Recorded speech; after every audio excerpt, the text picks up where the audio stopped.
अस्सलाम वालेकुम वरहमतुल्लाहि वबरकातुहू। कैसे हैं व्यूअर्स? उम्मीद रखती हूँ आप सब खैरियत से होंगे। अल्लाह ताला आप सबको जहाँ भी रखे खुश रखे, आबाद रखे, पुरसुकून रखे। आमीन सुम्मा आमीन। जो भी मेरे चैनल पर न्यू है प्लीज़ मेरी रिक्वेस्ट है मेरे चैनल को सब्सक्राइब करें, शेयर करें और लाइक करना मत भूलिए। अल्लाह आपका अमी और नासिर है। आज हम पढ़ेंगे सूरह आले इमरान के बारे में। सूरह आले इमरान मदनी सूरत है। इसमें 200 आयात और 20 रुकू हैं और कुरान मजीद की तरतीब के लिहाज से ये कितने तीसरे नंबर पर है। आले इमरान का मतलब है इमरान का ख़ानदान। इस सूरत में एक जगह आले इमरान का ज़िक्र आया है, तो इसी वजह से इस सूरत का नाम आले इमरान रखा गया। बिस्मिल्लाहिर्रहमानिर्रहीम। अलिफ लाम मीम ये उरूफ़ मुक़त्तियात में से है। इसका मतलब सिर्फ़ अल्लाह ही जानते हैं। अल्लाहु अल्लाह, ला नहीं है, इलाहा कोई माबूद, इल्ला सिवाय, हुवा वो, अलहय्यु ज़िंदा है, अलक़य्यूम और कायम रहने वाला है। अलिफ लाम मीम ये उरूफ़ मुक़त्तियात में से है। इसका मतलब सिर्फ़ अल्लाह ही जानते हैं। अल्लाहु ला इलाहा इल्ला हुवा अल हय्युल क़य्यूम, अल्लाह वो है जिसके सिवा कोई माबूद नहीं, वो ज़िंदा है और सबको कायम रखने वाला है। यानी अल्लाह तो वो है कि जिसके अलावा कोई और खुदा नहीं है और वो ज़िंदा है, उसे कभी भी मौत नहीं आएगी और वो पूरी दुनिया को, पूरी इंसानियत को, सबको क्या करने वाला है? कायम करने वाला है। नज़ला उसने उतारा अलैकल किताबा आप सल्लल्लाहु अलैहि वसल्लम पर किताब, बिलहक के हक के साथ, मुसद्दिकन जो तस्दीक करने वाली है, बैन यदैहि जो उससे पहले और उसके बैन यदैया जो उससे पहले उतारी गई, व अनज़ल तौराता जैसे कि तौरात उतारी गई, वल इंजील और इंजील उतारी गई।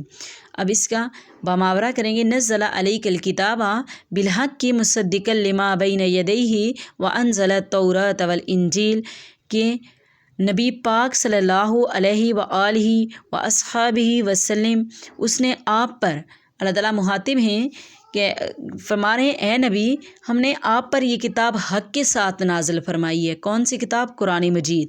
और ये तस्दीक करने वाली है, यानी ये सदाकत करने वाली है उन किताबों की जो इससे पहले उतरी हैं। यानी आसमानी किताबें 4 हैं, तौरात, ज़बूर और इंजील। तौरात, ज़बूर और इंजील क्या हुआ? कुरान मजीद नाज़िल होने से पहले उतारी गई। तो ये किताब क्या करने वाली है? उन पहले उतारने वाली किताबों की तस्दीक करने वाली है। उसने तौरात और इंजील नाज़िल फरमाई। मिन कब्लो इससे पहले, हुदन हदायत है, लिल्लाह से उन लोगों के लिए, व अनज़ल अल फुरकाना जो क्या करने वाली है, व अनज़ला और उतारा अल फुरकाना फ़र्क करने वाली, यानी हक़ और बातिल के दरमियान फ़र्क करने वाली किताब। इससे पहले लोगों की हदायत के लिए उसने हक़ और बातिल में फ़र्क करने वाली क्या किया? कुरान नाज़िल फरमाया। इन्नल लज़ीना बेशक जिन लोगों ने कफ़रू इनकार किया, बि आयातिल्लाहि अल्लाह ताला की आयात का, लहुम उनके लिए अज़ाबुन अज़ाब है, शदीदुन दर्दनाक सख्त अज़ाब, वल्लाहु अल्लाह ताला अज़ीज़ुन इंतिकाम, अज़ीज़ुन ज़ुन्तिकाम अल्लाह ताला बहुत गालिब और इंतकाम लेने वाला है।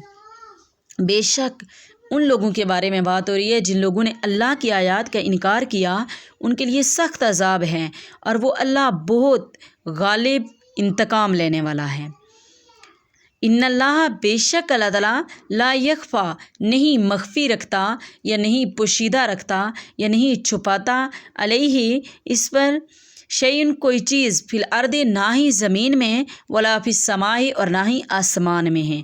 बेशक अल्लाह ताला वो है कि कोई शय उससे पोशीदा नहीं रह सकती, ना ही ज़मीन में और ना ही आसमान में। ओवा वो है अल्लज़ी जो युसव्विरुकुम बनाता है, फिल अरहा में तुम्हारी माँओं के रहमों में, कैफ़ यशाअ जिस तरह चाहता है सूरतें बनाता है। वल्लज़ी युसव्विरुकुम वो सूरतें बनाता है, फिल अरहा में तुम्हारे माँओं के रहमों में, कैफ़ यशाअ जैसे चाहता है। और वो अल्लाह तो वही है जो तुम्हारी माँ के रहमों में, यानी तुम्हारी माँ के पेटों में वो सूरतें बनाता है जिस तरह वो चाहता है। ला इलाहा इल्ला हुवल अज़ीज़ुल हकीम, ला नहीं है इलाहा कोई माबूद इल्ला मगर हो, इल्ला सवाई होवा वो अल अज़ीज़ ज़बरदस्त, अल हकीम और हिकमत वाला है। बेशक अल्लाह ताला तो वही है कि उसके सिवा कोई माबूद नहीं और वो बहुत गालिब और बड़ी हिकमत वाला है। देखें अब इन आयात में क्या बताया गया है। ان آیات مبارکہ میں اللہ تعالیٰ کی دو صفات کا ذکر ہے جو میں نے آپ کے سامنے سورہ آل عمران کی آیتیں بیان کی ہیں، آیت نمبر 1 سے لے کر آیت نمبر 6 تک۔ اس میں یہ بتایا گیا ہے کہ اللہ تعالیٰ کی دو صفات کا ذکر ہے، ایک کہ یہ کہ وہ ذات ہمیشہ سے ہے اور ہمیشہ رہے گی، زندہ رہے گی، اسے کبھی موت نہیں آنی، اور دوسری صفت یہ بتائی ہے اللہ تعالیٰ کی کہ وہ ساری دنیا کو قائم کرنے والا ہے، ساری دنیا اس کی محتاج ہے، وہ کسی کا محتاج نہیں ہے۔ اچھا، دوسرا یہ بتایا گیا کہ قرآن وہ واحد آسمانی کتاب ہے کہ جس کو تصدیق نامہ کی حیثیت مکمل طور پر حاصل ہیں، وہ اللہ کی طرف سے نازل ہونے والی تمام آسمانی کتابوں کی کیا کرتی ہیں؟ تصدیق کرتی ہیں، کیونکہ اس کو نازل کرنے والی ذات وہی ہے جس نے تورات اور انجیل کو نازل کیا۔ چنانچہ قرآن جس کی تصدیق کرے اس کو قبول کیا جائے گا، اور قرآن جس کا انکار کرے اس کو رد کر دیا جائے گا۔ یعنی قرآن جس کو مانے اس کو مانا جائے گا، اور قرآن جس کا انکار کرے اس کو مانا نہیں جائے گا۔ ان آیات میں بتایا گیا ہے کہ قرآن مجید ساری انسانیت کے لیے ہدایت ہے، اور قرآن مجید حق اور باطل کے درمیان فرق واضح کرنے والی کتاب ہے۔ اس کے بعد بھی اگر اللہ کی آیات میں کوئی شک کرے تو اللہ اسے ضرور پکڑے گا، کیونکہ اللہ سے کوئی چیز بھی پوشیدہ نہیں رہ سکتی، زمین اور آسمان کی ہر ایک چیز کو وہ جانتا ہے۔ اچھا، چھٹی آیت جو میں نے بیان کی اس میں یہ کہ یہ آیت تو عیسائیوں کے ایک سوال کے جواب میں نازل ہوئی ہے۔ ان کا سوال یہ تھا، یعنی عیسائیوں کے سوال کے جواب میں نازل ہوئی، اور عیسائیوں کا سوال یہ تھا کہ عیسیٰ علیہ السلام کا ظاہری باپ کوئی نہیں ہے، تو ہم اللہ کے سوا کس کو ان کا باپ کہیں؟